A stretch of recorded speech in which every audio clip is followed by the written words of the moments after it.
Сезімнің түбіне жетер мой, сезімсіз дүние бекер ғой. Мен осы өмірге әкелген анамның дұғасы екен ғой.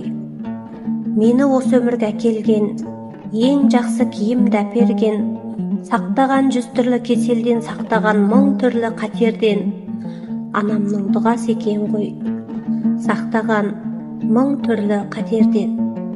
Келгенде әлмисақ жат елден, кішкентай нәресте күйімнен бүгінгі қалпым әкелген.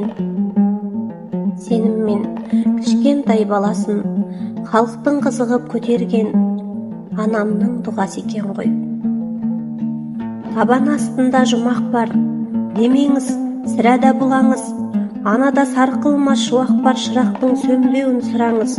Анашым, аман бол тілерім, ал сіздің қабыл ғой дұғаңыз.